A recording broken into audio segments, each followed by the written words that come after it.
Welcome, everyone, to the very first episode of Killing It on Kickstarter. I'm going to get this right out of the way. We are using new streaming software.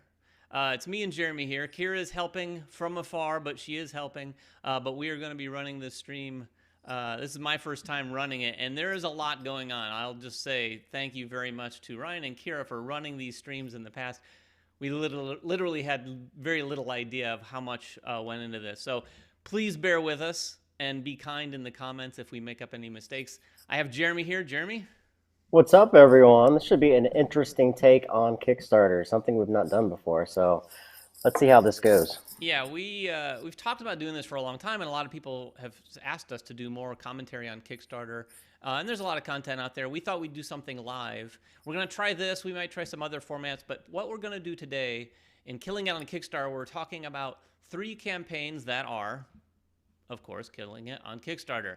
And as you can see on the screen here, we've got Final Girl, Tapeworm, and Dodos Riding Dinos. Now, the other thing we want to get right out of the way is this is an unsponsored program for us. You know, some of our stuff, obviously, when we do previews and some of the how-to-play stuff we do, those are sponsored. Our reviews, of course, are never sponsored or paid for in any way, shape, or form. This one also is the same case. We're going to be digging into these, talking about what we like, talking about what we don't like. We're going to be talking about the games. We're also going to be talking about the Kickstarter pages themselves because Jeremy and I fancy ourselves critics of these sorts of things. So we're often going to be talking about how cool the trailer is and what they could have done or should have done differently in our humble or not so humble opinion. And what's really interesting, what the idea behind doing this, at least for me, is that being that we're on the other side of the coin for you guys. I mean, you guys are consumers. You guys watch this stuff. You back it, of course, just like us. But we always look at it from a different perspective. We look at everything. Like, what is it offering? Is the value there? Do the graphics look cool? Does it draw people in immediately? Because David and I are very visual people when it comes to games. Like, we want to be drawn into that atmosphere and into that environment. And a Kickstarter has to draw us in. And it has, in today's age, it has to draw you in within that first 15 to 20 seconds. And if it doesn't, there's more than enough games that do. So we're going to be approaching it from that level as well. Yeah, and on that note, amazingly, back when we started, Kickstarter was a very different territory. There were a lot of people who went out there not knowing exactly what they're doing and not putting exactly their best foot forward. These days, a lot of people are putting out killer trailers, doing really nicely produced pages. And our first game is no exception to that. We're going to dive into that right now. Let's start with some Final Girl. All right, you can see here, I've got the page for Final Girl up. I'm going to tell you right now, this campaign is about to end. This actually has like 5 or 6 hours left. It ends later this evening. As you can see, they're at 383. This is a pretty solid campaign. This is from Van Ryder, and it's based on the Hostage Negotiator game, but it has a really interesting spin. We're going to dive into the trailer now because I'll tell you right now, as you can see right at the top of the page here, I pledged. I'll tell you, and this, you may think I'm stupid for this, I pledged based on the trailer alone. I got about halfway through this trailer and I was like, okay, I'm in. I don't care what the game is. Thankfully, it sounds like it's a cool game too, so I'm going to be looking forward to that. But let's dive into the trailer now. And hopefully you can hear us, and we won't try to talk over it too much, but we will comment. You can't afford to rest. Uh-oh. Man in the iron Yeah. mask covered in I've not seen this before. This stuff is pretty sweet. You hear a scream from the lake. But do you help or do you hide? Too late. Your decision is made for you as the killer appears out of thin air. It's like Jason with a pig mask his on. bloody sledgehammer behind him. Based on the award-winning hostage negotiator system, Final Girl is a solo game of terror and survival designed to recreate the heart-stopping thrill. Okay, I promise not to do this too much, but I wanted to stop right here. I know you're like, what are you doing? We make some trailers. I make some trailers for Kickstarter. I can't come close to what they're doing here. So as I watch something like this, I am in awe of a lot of the cool effects they've got going on here. That's all I wanted to say. You've got to show proper respect for this thing, though. I like that bills the girl's of name your is favorite Geppetto. horror films. It is kill or be killed, and the monster won't stop until everyone is dead, including you. But you're the last one standing, the final girl. And Look at you that. aren't going to go quietly. Survive by gathering weapons and items. So if you're familiar with Defending Hostage against the Negotiator, killer's some of what you're about to see here power. will look somewhat familiar. And saving enough victims to like activate your Kira. final girl's special ability. But way too long and the finale will overtake you, with the killer at the peak of their power. If you destroy the killer, you'll emerge victorious. It's so well done. By the way, this is Just a little make sure they're dead. gory. Like in all good horror movies, sometimes they come back. Each feature film My box favorite part includes right there, new by the way. final girls, a terrifying killer to face off against, and a unique, iconic location. Take on Hans the Butcher at Camp Happy Trails. Confront the sinister poltergeist that haunts Creech Manor. With multiple feature films, you can face any killer at any location for a one-of-a-kind horror movie showdown.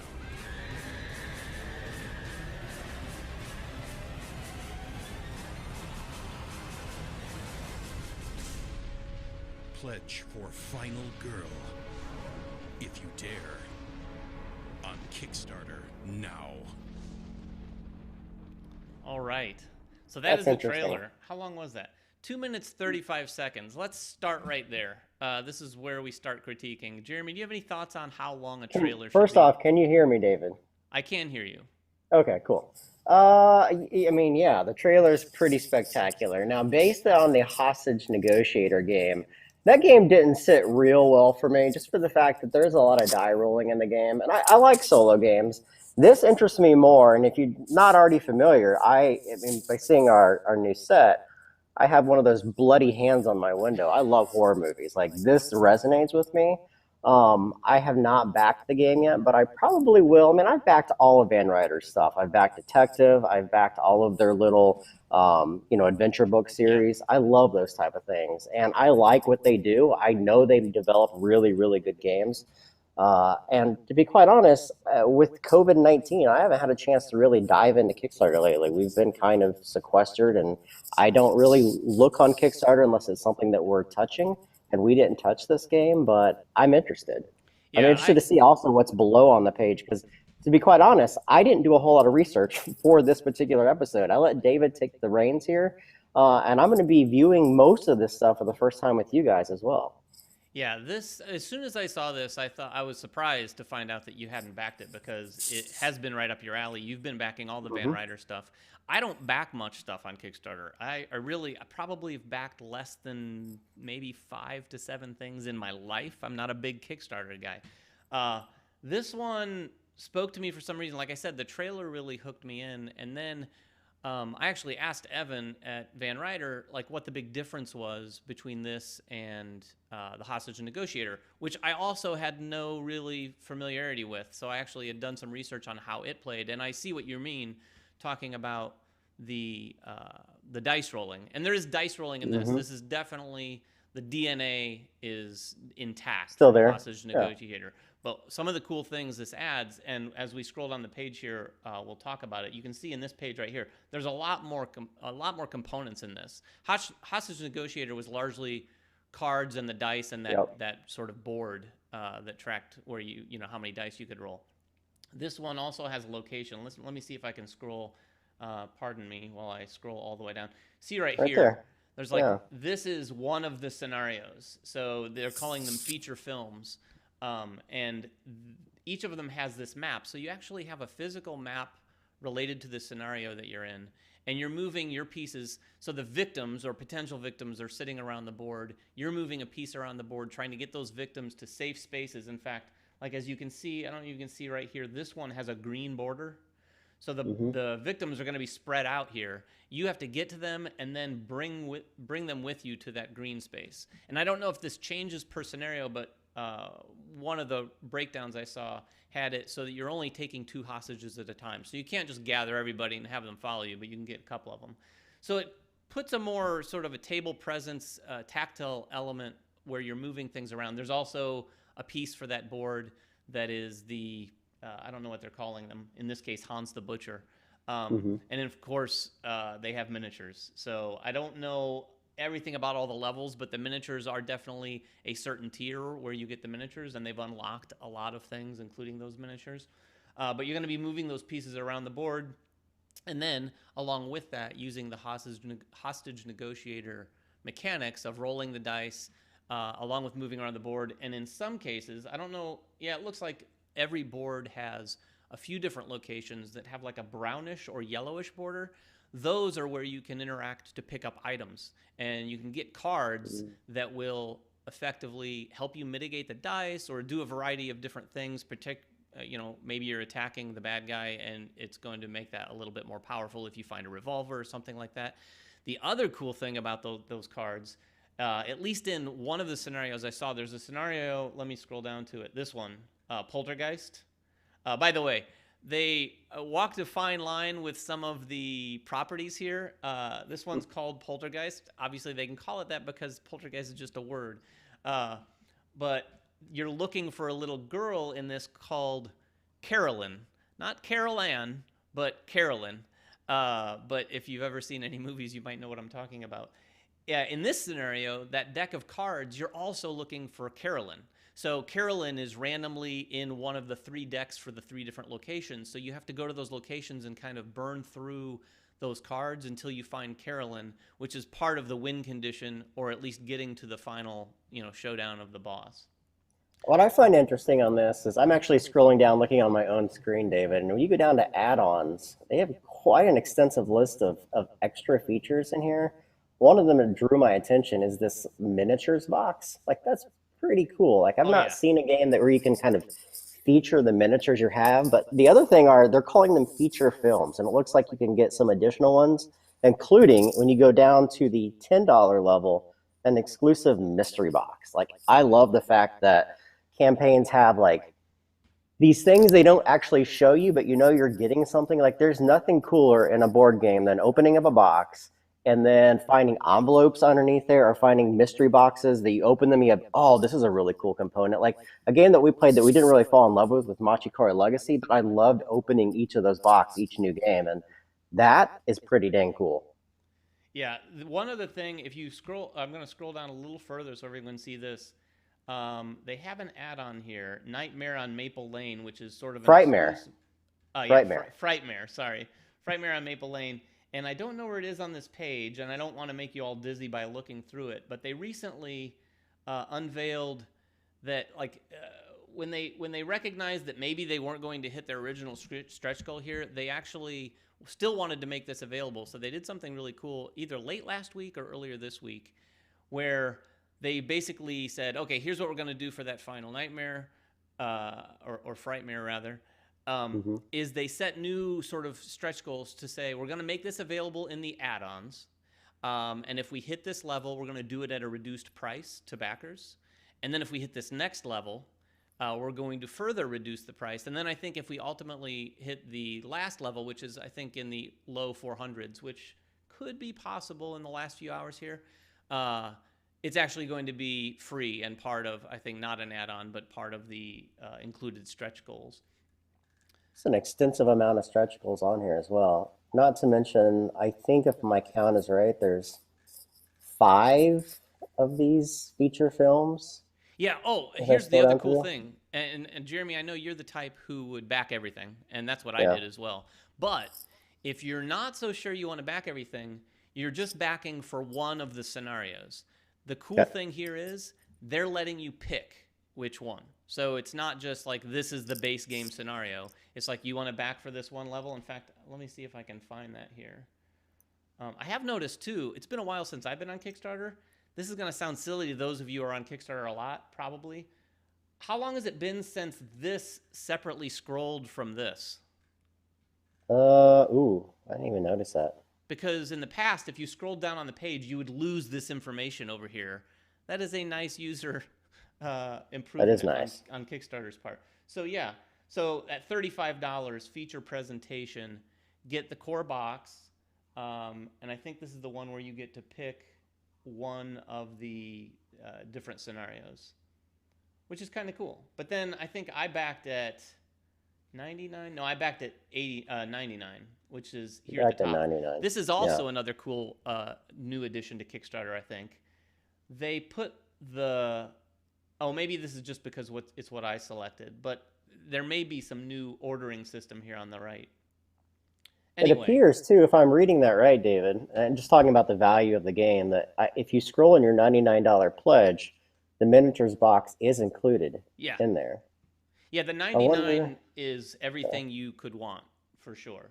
I think even the additional core box? 89, I think, comes shy. Let's see what 89 is. It doesn't have the exclusive mystery box. I mean, you probably have to wait until the pledge manager comes open to see all the things.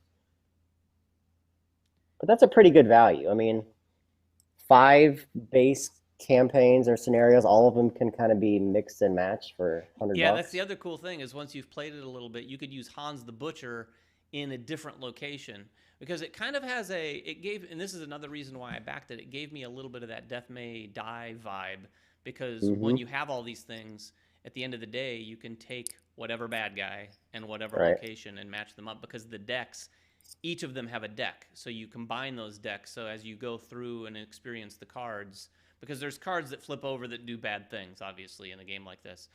Some of the cards will relate to the butcher in this case, and some of them will relate to the house you're in or at the camp that you're at. Here, I have on the page here what I was mentioning earlier about how they adjusted the stretch goals. So at $350, they reduced the price of the Frightmare on Maple Lane at $400, and then at $428, $228 for whatever reason. The feature film is going to be for free. Have you watched any? I mean, there's a lot of people that cover this game. A lot of our friends at a variety of different channels. Have you watched any of the videos to see if the gameplay resonates with you? I watched. Which one did I watch? I watched one of them. I think there was a. Rolling Solo did quite a few of them on there, and then One Stop Co-op Shop. I did. I watched one of the One Stop Co-op Shops, just a little bit of it. I actually watched more about Hostage Negotiator because I wanted to understand first how that worked, and then I was taking a look at one of these. I also didn't want to really, I mean, as silly as it sounds, I didn't want to spoil it because I do feel like kind of experiencing these because of the luck element, but because it's also just kind of a fun narrative like experience. I didn't want to ruin that by looking at too many of the videos. But yeah, Ryan's saying in the comments that Jeremy Howard has it. Yeah, Jeremy Howard did have this. In fact, I might ask him to send me free because it's not delivering until May of 2021, which, like I said, I don't back a lot. So looking at a date that far out is kind of like, oh man, that seems like a long time to wait. But yeah, it's a really cool presentation, really cool game. Like I said, it's closing down later today. So are you gonna back it, you think? I probably will. I mean, I love horror stuff. I'm just concerned about the dice, like rolling dice in games with random outcomes and not a lot of mitigation always scares me. Being that this closes today, are there rules on here? I'm sure there probably are. Well, I can tell you. I'll probably take a brief look at the rules and see. If you watch even just a little bit of one of those videos, you'll definitely get a flavor for how the dice are mitigated with some of the cards. I mean, at the end of the day, you're going to be rolling some dice, and you might roll poorly. And I think with a game like this, at least, and I'm not a big fan of that in many games either, but in a game like this, I feel like you just deal with it. Like, I mean, I never thought I'd like Death May Die, and there's a lot of dice rolling in that. That's true. And some mitigation, but it's just kind of fun, and I it's kind of changed. I have complete faith in Evan and AJ too. I mean, they always do good stuff, so I will probably like it, and I will probably regret if I don't back it. If you don't, I'm going to flaunt my copy in front of you. Exactly, and I cannot allow that to happen. All right. As you can see on the screen below, the next one we're going to talk about is Tapeworm. This is going to be shifting gears quite a bit. we'll take a little bit of a look at this trailer here. This is the campaign page. Just to give you a little bit of a background. Obviously, this one is a bigger number. We're looking at, they're just shy of 700,000. Now, I'll tell you why. Maybe you haven't heard of Tapeworm. You probably have if you've been on Kickstarter, although, because it's been at the top of their page. It's been featured quite a bit. And one of the reasons is this is from the creator of the Binding of Isaac, which is a video game, and then they made a board game out of it that he took to Kickstarter, did very well. Like the actual designer of Binding of Isaac? Yeah, this is a guy who was That's actually crazy. involved, too, with the original development and design of Super Meat Boy. So he's boy. a video game guy, but Yeah. there's a lot of overlap on that Venn diagram of video game guys. So and board having game said guys. that, I expect this trailer to be really good. Yeah, let's take a look. Let's take a look. It is Okay. a different take. I've looked at these. All right. If you like fun games, if you like weird games, if you like anything I've ever made, this game's got a lot of that. I actually came up with the idea for Tapeworm 9 years ago. It was right around development of Binding of Isaac, the original. Just got a wild hair up my ass about making a spatial card game. A game that felt like it was dynamically driven by the players, and that space meant something. Like, I like the idea of things interlocking and connecting. I also wanted to make a game that my nieces and nephews could play, and they were really young, so I wanted to make something as simple as Uno, but have a good amount of depth so adults could play it. And then it's also weird and cute and gross and works with all the aesthetics that I'm known for. We can say that it's tied to Isaac in some way if that makes you buy it. I like the honesty there. It's trying. It's a game about playing your hand out and making one long colored segment of worm to try to play all your cards in your hand. Everybody draws 5 cards, and the person who resembles a worm the most, they go first. You always start out with a start Hilarious. card, which has 3 main segments on it. And on your turn, you can build off of one of those colors. So you can say, I'm building off of pink. And then you can continue to play cards that are pink until they either end or segment into another color. You stop playing cards, it goes to the next person, and then they continue to do the same. But there's also cards that have abilities, essentially. What Dig does is it allows you to draw a card and then discard any card from your hand. And then Switch lets you choose another player. I love look at how their hand, he steal a didn't card comb from their his hair hand, today. Give them one of your junkie cards. Then there's Peek, which lets you look at the top card of the library, take it to your hand I and don't put a card on typically top, like or put these that card kinds back of on top so the next trailers. person draws Sure. it. And then there's But cut, when it's a guy which like lets you this, who's cut as a segment charismatic as he depending on the is color of and the cut. You has can such a cut red, background, and then it's continue compelling. To build off of red. You could cut white, continue to build off of white. You've got the angry red worm. He's all pissed and veiny, angry. And then you've got the little cutesy pink worm who has like a little doodle on its head. Just falls in love with anybody that they come into contact with. You've got the nervous white worm. He's usually square, like he has like a flat top head. And then there's the black worm, which looks confused and is all rotty and full of little worms. So the base game will just have the base game, which will just be the cards and instruction manual. And then there's the special version, is a nice foily version, which is a limited So I'm gonna one, stop it and right that's there. The one you want Sure. to really I mean, he gives a little bit more of a description there. I did want to say right off the bat, Jeremy and I have talked about this in the past, but campaigns that have a trailer, this is not a kind of trailer that typically appeals to me. But like I said, hearing that guy, and we're fans of the video games too, that style of game, my boys play it, I play them, it's compelling to listen to them. And he sounds like he's a legit board gamer. This is not just some guy that has a property and they, mashed it onto some board game. I think he's coming from a place where he wants to try to make good games. Now, I haven't played it, so I don't know if it's a good game, but I will say, based on the description, when I looked at this campaign first, I thought, this is one we're probably going to kind of like criticize and we won't be into it. It's not our kind of game. After listening to how it plays, this is not a game I don't think I'd ever play with you much, Jeremy. Like, this is not our crowd. This is not our type of game. But I might back this just to play with my family and friends, or like nieces and nephews when they happen to be in town, because it kind of has that cool vibe that I think a teenager might like, because they like things like Binding of Isaac. But the gameplay is kind of, I don't want to say Uno, but he mentioned Uno in there. You're basically trying to get rid of cards in your hand. And it sounded like there was some cool take that was going on. The one card that he mentioned was that like snip card, where you can actually detach a certain color at a certain place, and it will remove a whole portion of the board, so it kind of erases things. Could be fun, and it's not like it's gonna break the bank to back it. Yeah, The I mean, base my game initial is take on $15. that's not bad. Yeah, my initial take on this is, congratulations to him. I mean, they've done $700,000 with 10,000 backers, so this definitely falls squarely in the exploding kittens realm Yeah. of games. Well, Throw Binding through a of Isaac burrito did and all well those. too. His last Yeah, one did really well too. sure. And I get the allure of this style of game, but I've played this game particularly dozens of times before, right? In a different type of skin. Yeah. I'm not saying the game is not good. I've not played it, but my initial look at the game is being from the other side of the board game rails. I've played this game.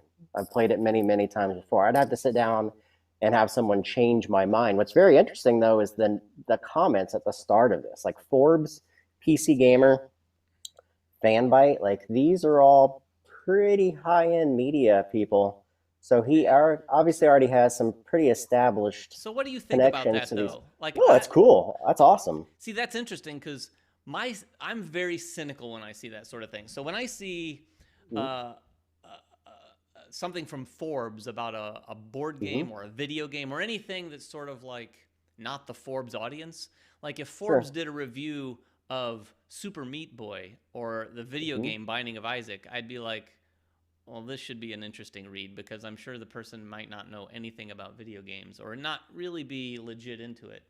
And if you look at these, interestingly enough, if you read some of these, they're fairly benign comments.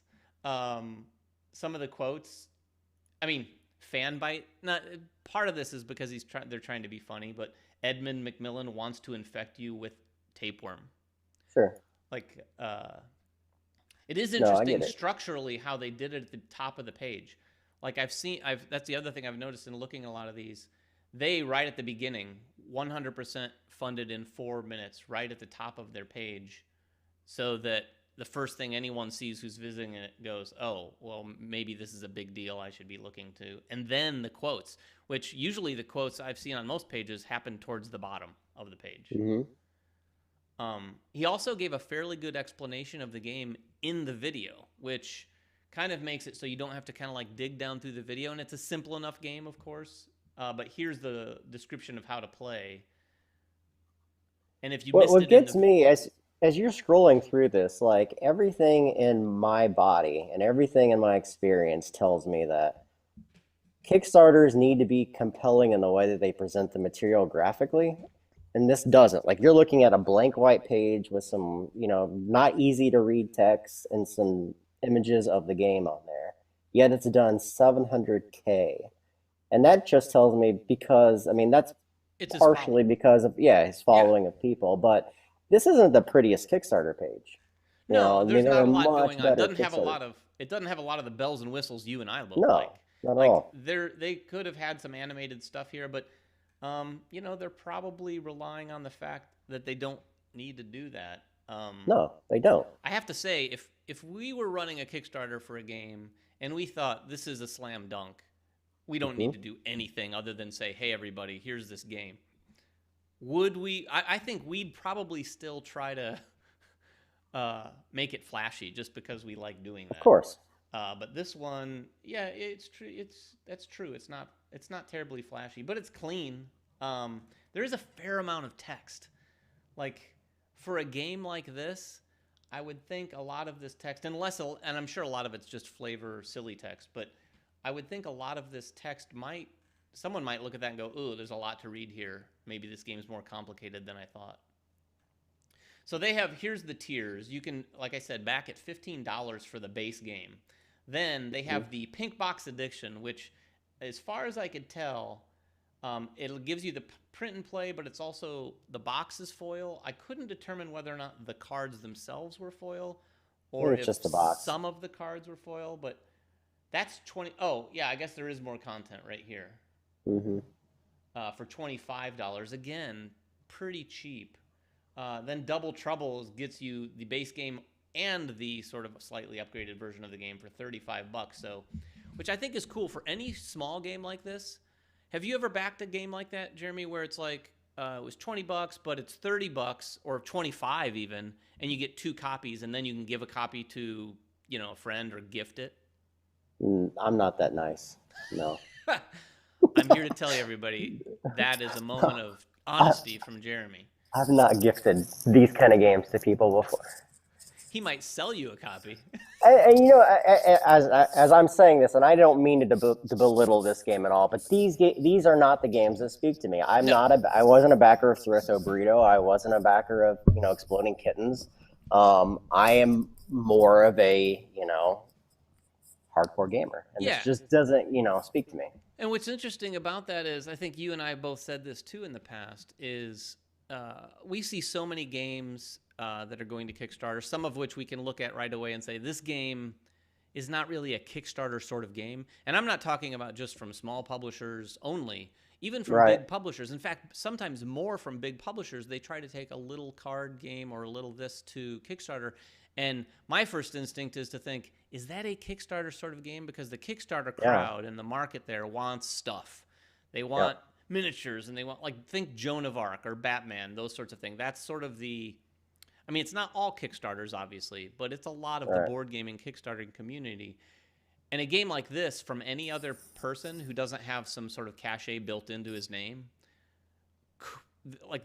imagine this from some no-name, this exact same Kickstarter page from some nobody. Same game, not the same guy. We're probably looking at, sub 30,000 campaign. I think this is, I don't know how deep you want to get into it, but I think this is one of the issues in the industry, is that there are games like this, and there will continue to be games like this from whomever is attached to whatever bigger industry there is than board games. Can you imagine if a celebrity, I don't know who, say Tom Cruise, some random celebrity says, I want to create a board game. It's going to get an immense amount of eyes on it just because of who they are. Sure. And it just continues to clutter up the industry with a lot of stuff. And that's not, I'm saying this again from being the hardcore gamer that I am. That's not an awful thing, but that's the situation we're in right now. There's so many different publishers. There's so many different games. There's a lot of options, which are great, but also it confuses the consumers at the end of the day, especially when you walk into a retail store now, and there are thousands of copies of games on there. If you're not in the industry or not familiar with board games, I don't know where you would start. Where do you go to figure out what to play? Might I recommend a YouTube channel called Man vs. Meeple? Well, sure. I know, I'm just kidding. Again, at the end of the day, this is make 700K, so everything I just said, he throws back in my face. So right, whatever. I'm sure he's listening to you right now, going, "He's not. I'll consider that in the future. Goodbye." Right. Exactly. No, and we have to remember too, and like Jeremy said earlier, some of these games are not our kind of games, but we have to recognize, with the board game industry changing the way it is, things like Throw Burrito, which I've never played, but I've heard a lot of people who play it love it. In fact, was it the guys from Mythic last year at Gen Con? I forget who it was. Some guys from one of those heavier Kickstarter companies at Gen Con got a copy of Throw Burrito, and they were running around a hotel late at night, putting creating other havoc. People at risk, throwing burritos at each other, having a blast with it. So, if it's your cup of tea, it's your cup of tea. Like I said, I think I might back this. So I will, and I'll report back once we get it to let everyone know what it's like. But here are the rest of the tiers. One other thing I wanted to point out, they did have a tier here, and of course a lot of Kickstarters do this, where they're offering their legacy games. Like in this case, he offered copies of Binding of Isaac. And when I was considering backing this, I was like, you know what, maybe I'll get that. I might not play it, but I know my boys or Alicia's son Aiden might get into it, so I was going to get it, but it was sold out. So whatever amount of inventory they had left of that game, that went out quickly because it was at a pledge level that was limited. But yeah, it's done pretty well, to say the least. Before we go on to our next campaign, Jeremy, is there any comments or questions that we want to take a look at? Do you have those up? You know, I'm scrolling through them. A lot of people are just making random comments here and there. One comment at the very beginning was a game we're not covering today, and that's Hell, if I'm pronouncing that right, from Mythic. And we'll get into that at the very end of the program. Yeah. It's Blazing Trails right now on Kickstarter, so we'll talk briefly about that in just a moment. Other than that, people are just making random comments. So. All right. Well, if you have any questions, we are trying to do our best to take a look at that. So if you know, yeah, or feel free to just talk amongst yourselves because that makes it easier for us. Mm-hmm. All right. The next one is Dodos Riding Dinosaurs. And if you thought Tapeworm didn't appeal to Jeremy, whoops, boom, there it is. Dodos Riding Dinosaurs. The trailer, I don't know how long the trailer is, and I'll tell you, I haven't watched the trailer, so let's dive in there. Yeah. Well, before we get there, I mean, let's show. I do want to say one thing. It's at 175. It's done well. This is actually one that landed on our table, and due to COVID and due to everything else going on, we passed on the project. Unbeknownst to us, I don't think in the original email we saw anything about these miniatures, and before we get into the video, just looking at these miniatures makes me want them back because they are so characterized in very unique ways that I'm interested just by those. Yeah, but I had no idea about the game. Not to sidetrack too much, but those miniatures, the style reminds me a little of those Disney Infinity characters that we had. A little bit. It has that sort of caricature, cartoony look. If the miniatures look anything like that in real life, right, that would be cool. But let's take a look at the trailer. Hopefully they tell us a little bit about the game. There's an island Perfect somewhere music. with dinos and dodos living in peace because they have a ruler. They should have a ruler. The tradition says that every time a ruler's term ends, anyone may claim the Dodosaurus throne by picking a worthy dodo and racing towards it in a fierce competition, since they must tour the entire island first to be acknowledged by the inhabitants. The fastest dino will roll in the Dodosaurus throne and keep peace with a cute Dodo crown. Dodos Riding Dinos is an exciting racing game with dexterity mechanics, great-looking components, and tons of prehistoric fun.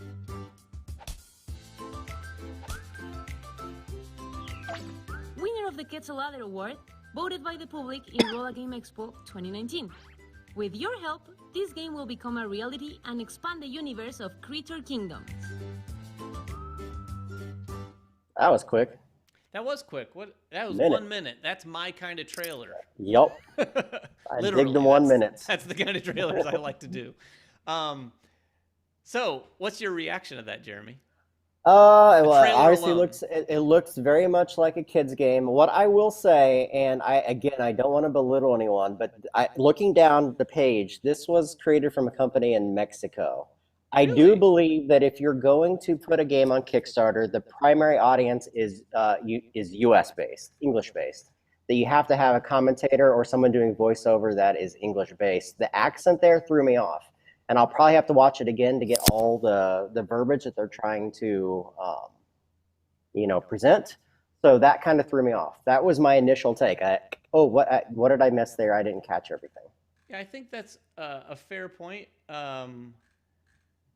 The game itself, like I would agree, looked like, I mean, it's a family game. So, again, nothing against that. It's just not exactly the kind of thing that's going to make us go, oh, stand up and take notice in terms of another family game. My boys are older. If I had younger kids, it'd be a totally different thing. So if my kids were, in grade school, I'd be like, okay, maybe I'll back this because I was trying to do anything to get the kids to the table for more unique games than the ones they wanted to play back then. Yeah, there's two questions coming from our comment section, and they're both the exact same question. The Mr. E says, so it's a race game with a question mark, and then Nick says it's a dexterity racing game, question mark. Like, that trailer didn't really give a good idea of what the heck the game is. No, but I would agree. You saw some things knocking dinosaurs over. So if we find out that it's not dexterity, I'm gonna wonder why they had those elements in the trailer. So let's take a look down here to see if we can. I don't know if they have a quick take on it. Here's the standard pictures. They have new stretch goals because I think they probably did better than what they'd expected, so they added some stretch goals off the top. And one of which I think they just hit maybe, was having different colors on all the dinosaurs, which is pretty nice. I know I'm That's not a cool. big painter, so I like it when they actually have differentiating colors between things so you can easily see it. It gives it a little bit more flavor. These miniatures are very, very cool. Like whoever did their miniatures, their sculpting, like the fact that some of them have like really skinny legs, some of them have like the thicker legs. They look very like Flintstone-y. It's really well done. Yeah, and it must be a race game. I mean, interestingly enough, all of Looks them like look it. like they're very, leaning forward and running. And from what I know, when we were looking at it, when we were considering doing a preview for it, there is definitely a race element. I'm trying to find a section here that just kind of gives a brief description. It does say 12 racer miniatures, so it's got to be a racing game. As far as being a dexterity game, I'm not sure why they were flipping over the miniatures in the video. Maybe just to show they were knocked off the track or something. I don't know. Maybe. Let's take a look at it. It looks like they have a pretty nice setup. They have multiple boards. Really cool looking insert. I don't know. It says plastic insert, and it has a kind of interesting render here. If you look on the screen, I'm guessing not game trays, but some sort of attempt at that. How to play. Here we go. Okay, here's what you were talking about earlier. This one at least has some animated GIFs. That's actually a nice presentation. So you choose a blue or red card from their hand and reveal it simultaneously. Okay. It kind of reminds me of, what was that game where it's kind of like people in an arena fighting each other and you're like going through cards, flipping them over. I can't remember the name of it. Don't know. But there is dexterity. I mean, as you scroll down, you're throwing bananas, flicking flicking dodo dodo. Banana split. So And I'm getting a dropping bit of a meteors. Mario Kart vibe here. I am too, a little bit. So here's what I'm going to say. It's probably got some take that. And for a family game, my guess is you bet your kids better be prepared for you to flick their dinosaur over. Because the moment you flick their dinosaur over, that's going to tell you a lot about how much your kid likes that game get out of anymore. this game. Yeah, that's when me and my wife would be picking on each other and letting our youngest win. There you go. Unfortunately. That's the way to go. Especially if you find a game like this. Yeah. Some people are going to say, no, be cutthroat with your kids. And I understand that sentiment with this. I would do exactly what you just said. I would kind of go easy on them and then pick on each other. Unless, That of doesn't course, teach that them brings... to win, though. What happens when your wife gets upset with you? Do you want the kids worse or the wife? I think it's... I may attack the kids. It depends on the day. But yeah, This it looks like this it's is a long page. a fast-paced, family-friendly racing game. That's interesting. I wonder how... Here's a question, Jeremy, for you. Look in these animated GIFs. They're obviously using like wooden tokens with pictures of the dinosaurs on them instead of miniatures. Right.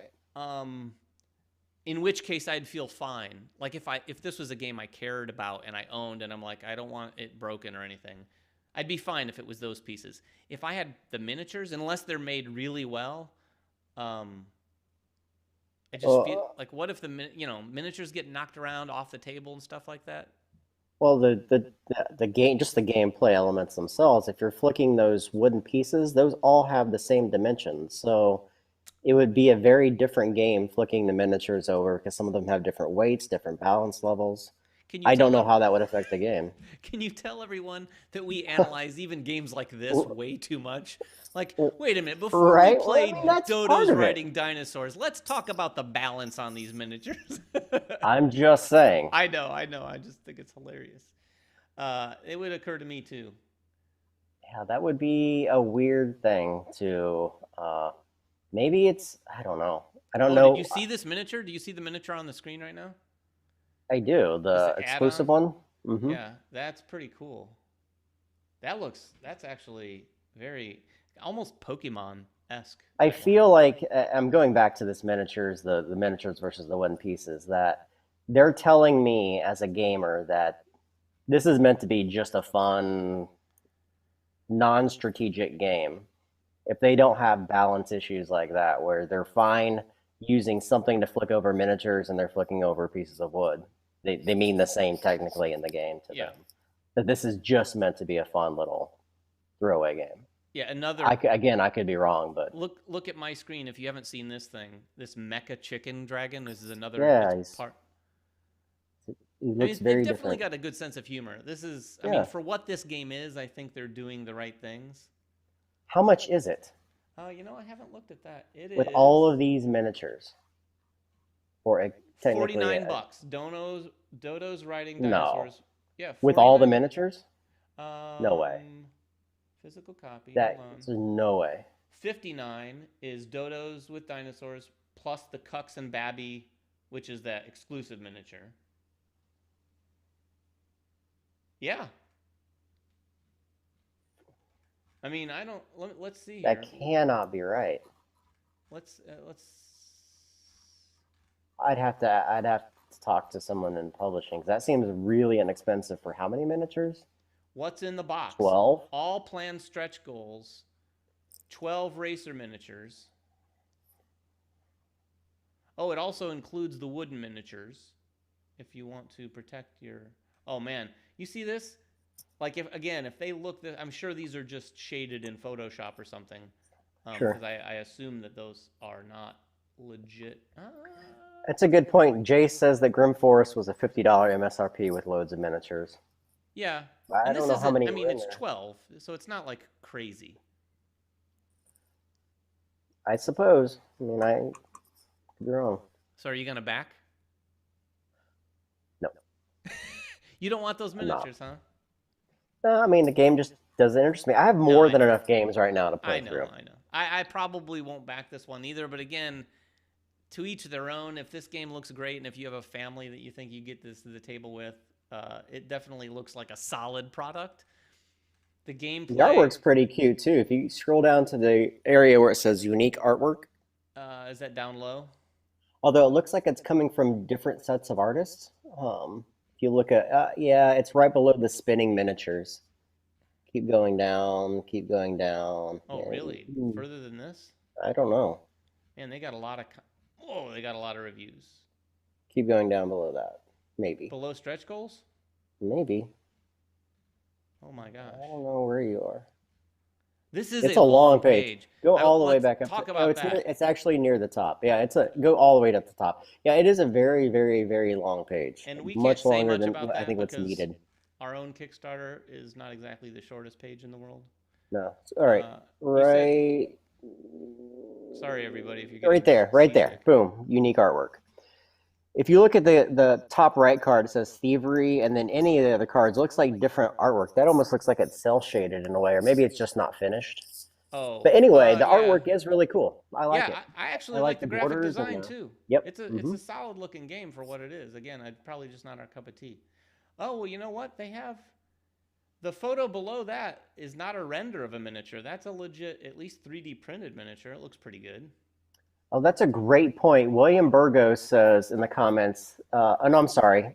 The Mr. E says, I don't get the miniatures. The bases are huge. Are they supposed to be toppled? Like, how could you topple those things? Yeah, I don't know. I mean, I'm sure it's got to be possible, but I would agree it's different. If you're looking at this photo that I'm on right now, and obviously the miniatures are in the background, but those are the wooden pieces. The wooden pieces look much smaller. Yeah. And obviously the base of them is rectangular, so thin on one side, so they could be more easily toppled. Again, we may be overthinking the game, but I just, looking at that, what is that, a Stegosaurus? Looking at that dinosaur right there, I'd just be afraid that if a kid knocked that off the table, most of those little fins are going to break off. But again, they might be using that really nice, soft, heavy-duty plastic. Who knows? I got to say, I mean, even though I said I won't back it, I might back it just for the miniatures. Looking at those spinning miniatures, if they're that detailed and that nice, those are really cool. I would have no use in any games to ever have those, but they're just neat. Would you wouldn't paint them, would you? I'd have someone paint them for me. Would you? I'm not a good painter. You'd spend the money to have someone paint them for you and probably play it once, maybe. You know me. I know. That's why I'm calling you. Totally do that. All right, so that All is right. that is Dodos Riding Dinosaurs. It's easily the most difficult one to say today, and it is at 175, which is respectable. It's not exactly what Final Girl was at 400. What was 700K was Tapeworm.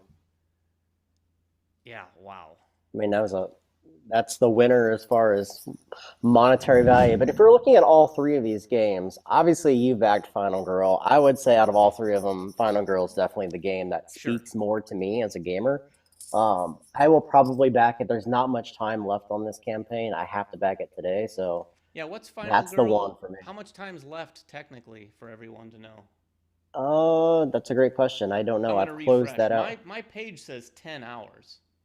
There you go. It must end at midnight. Around there, 11 to Close midnight. to midnight. That's probably midnight. It's at 386 right now. Hopefully, we gave it a little bit of a boost because it deserves maybe. To get some eyes on it. Who knows? For sure. Maybe we do the show and there'll be such a thing as a killing it on Kickstarter bump for people. But yeah, this is that page again. They're at 386. 4,300 backers. I'm just going to stay on this page and go between a few here. Tapeworm is at 700. Let me refresh. They've got to be over. They've got to be over 700 now. Nope. Yeah. Oh, they're almost over 700. Yep. What's interesting to me is when you look at, I mean, obviously one of the more dynamic games from Van Ryder has been Detective City of Angels, which has actually been on Kickstarter twice. They had the base game, and then they had the base game with the expansion. Neither one of those have reached the monetary value that Final Girl has reached. Combined, they have, but not as solo campaigns, which is interesting. Final Girl is their best campaign thus far, which is pretty amazing. I think, honestly, how long ago was Detective? Because when Detective hit, they weren't as big as they are now, but now they're just, Van Ryder's tearing it up. It was 2018 sometime. I don't remember when.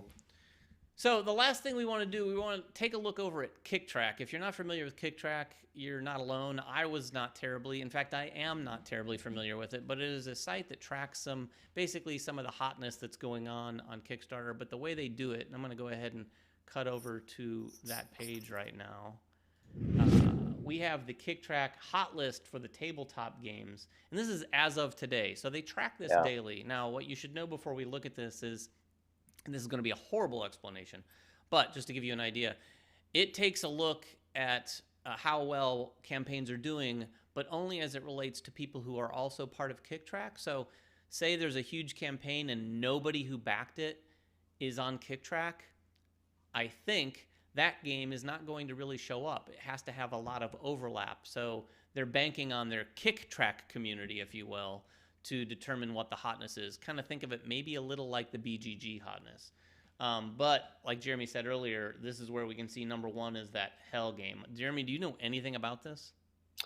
Only that it's from Mythic Games. I know Sam from the Dice Tower, who's now working there, has been integral to kind of pushing this one. So good for him. It's doing obviously very, very well on Kickstarter. I don't know anything other than it's a story-driven, cooperative survival horror board game. That's about all I know about it. Yeah, KickTrack has a brief description of it here, and you can look at the stats. They are at 767,000, and they've got 11 days to go. So they will probably get up there. I'm not sure I buy this KickTrack trending thing. Trending towards 2.8 million. I can't imagine it's going to hit that. The artwork in it is pretty stunning, and I mean, maybe we might cover this next week while it's still on Kickstarter. But if you go to that Kickstarter page and you scroll down through that art, it's really, really good. Yeah, Jeremy's. And I think this was actually designed by some guys that worked on a Simon game, Smog: Rise of Moloch. Oh, so really? I honestly I don't know much about it, but just looking through this. And being that I'm on this Assassin's Creed Valhalla big kick right now, and this is very much Vikings, this has me intrigued. Why'd you have to mention this game? I don't want to back it because I don't want to this might be the $1 billion. downfall of you. If we're doing this show, you're going to end up backing like 5 things a week. Let's take a quick look through the rest of this list. Again, we don't want to jump into the Kickstarter pages and the details of too many of these, but as you can see, here Final Girl is listed at number 5 on this list. What's interesting is it's 5 on your screen, but it's 3 on mine because I just refreshed. Oh, really? I don't know if it's moving up. It is, but it's number 3. Yeah, I'm gonna just say right now, it's got to be the Killing It on Kickstarter bump that it just got from 5 to 3. Just kidding. But yeah, it's at number 3. We've got Sheol board game, Euthia, which we've covered Euthia, right, on the channel. Yes, I think we have. I think Howard covered it. Yeah, Jeremy Howard covered that one. Adventures in Neverland, I have heard about, but I have not looked at this at all. This is the Gray Fox one from right? No. No, Black Box Adventures. Yeah, this is just under 300,000 euros.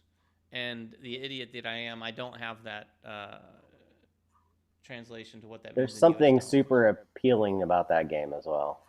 I don't know what it is. Maybe it's a... Do you remember opening up old Nintendo Super NES manuals and being like, whoa, that's the kind of the vibe I get from looking at this Neverland game, looking at the art in it. See, you're it's teasing got everyone that. in the audience because I can't show them that right away. I know, I'm just saying.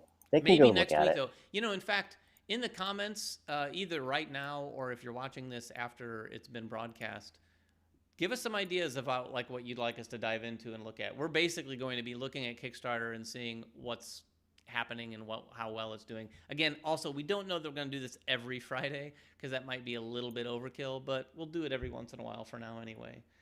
Here's some games I've never heard of. Have you heard of DCC RPG? It's an RPG, so I probably won't. Acquisitions? That's based off of Acquire. A board game inspired by Acquire. Yeah, I don't know. I know nothing about it. Acquire doesn't really speak to me either, so. Hey, look there, Maharaja. Yeah, that actually started today. I did a solo preview of that game. It's a really good game. It's a Kramer and Kiesling game, which came out in 2004. This is old. I mean, it's really old school Euro, back when, Ticket to Ride came out. But it's been redeveloped from Cranio Creations and Simone Luciani, who did Lorenzo and Grand Austria Hotel and all those fantastic games. So it's a really good game. I played it a long, long time ago, probably 2007, 2008, a couple years after it came out. And I haven't touched it since. But my wife and I got to play the new edition just a couple days before filming our preview. And I got to say, it's a solid game, even, 16 years after the fact? Yeah, I need to try that. I definitely need to try that. So it's probably best as 3 or 4 players. Oh. But anyway. So 9 and 10, and we're not going to go down through the whole list. Classic Quest, again, and nothing. Ugh. No idea. I mean, just look at it. The thumbnail, again, no offense, but it doesn't look like... Click it, just for S and giggles, hit the Visit Project green button there, David. I want to see what this is. Okay. Yeah, there's so many of these. Yes, this falls into a category, I think, that a lot of people want to do dungeon crawls. So, my guess is that the success of a little game called Gloomhaven and Frosthaven has probably had some impact on how many people want to hit that gold mine. Yep. So, do you see on this page here? Look at. Do you think those are Michael Bay movie? No, I was gonna say, what's his name? Nolan? Christopher Nolan. Oh. The music. Wow. Okay, I've seen it. All right. Yeah, that's... we done. That's enough. But that's kind of why we're doing this show, because as a consumer and as someone on this side of the media, we look at this and we're like, that's how quickly we can decide if we want to back something, whether or not the game is even good or not. Like, you have to have that instant appeal. And if you don't, there's 100 more games right below that on Kickstarter you can check out. Yeah, it's tricky. I mean, someone like that's got to get that game in front of a ton of people. And then even like that, it's not going to appeal to us. I think someone would have to really care to like dig in and research like, okay, this game sounds pretty good, because at face value, you're not going to go, okay, I'm in. Like someone would on Gloomhaven or Frosthaven. Right. You'd have to be committed, and you'd have to be someone who, like, that's all I play. I love playing dungeon crawl type games, because if you don't have a lot of dungeon crawl games, there are plenty of options out in the world, Right. And ones that, you know, are probably safer bets. Again, Right. sorry to Classic Quest campaign. But I think that'll be it. We've gone more than an hour. We didn't plan. We wanted this to be like maybe 40 minutes to an hour, and we'll maybe cut it down next time. But that is our first episode of Killing It on Kickstarter. Thank you for tuning in, for those of you who did. I have no idea how many people tuned in. Lots. Sure Kira will let us know. Certainly some of those people went over to Final Girl and backed, I'm hoping. And maybe the other two games as well. Like I said, we might do this next week. We might do it the week after that. We're not really sure. It depends on a couple things. One, if there are any Kickstarters of note to talk about that aren't ones that we've already talked about. And two, if 3 people watch this, we probably won't do it again. So definitely watch, tune in, share, and give it to everyone who you think cares at all about what's happening on Kickstarter. And comment below and tell us, like, oh, you guys really should have done this, or these campaigns, you know, focus on this or this or that. And we'll try to take some of that into consideration. If it means people are going to be more interested and more engaged, we'll absolutely try to do it. Jeremy, you have anything to say before we go? Yeah, and we don't ask this enough. Give us a thumbs up on the video. Like, we never ask for thumbs, and I'm just going to be vocal about it. Give us a thumbs. I'm going to watch right now. Boom, I just got one. Literally just got a thumbs. Thank you very much. That's Should we just stay on here for 2 another more. 30 minutes Yes, asking we for got thumbs? 2 more. This is like watching a Kickstarter page go up. Now we're at 21. We got 7 thumbs from just asking. See? Asking you shall Nice. receive. Thank you very much, Well, guys. we won't No, ask honestly. We won't ask for anything Appreciate else, it. but there's lots of things to click below. There's the thumbs, there's the bells. We understand some of it. Just click on it. Just the one that says thumbs down. Don't click on that one. That's bad things will happen. No, to actually, everyone. can one person click on the thumbs down? Let me see. Let me see how much gauge I have. Anybody? Anybody? No. No takers. Good. Thank you. Thank you. Pretty good. Oh, we got one. Thank you. You know you're Now it looks celebrating fair. a down thumb right now.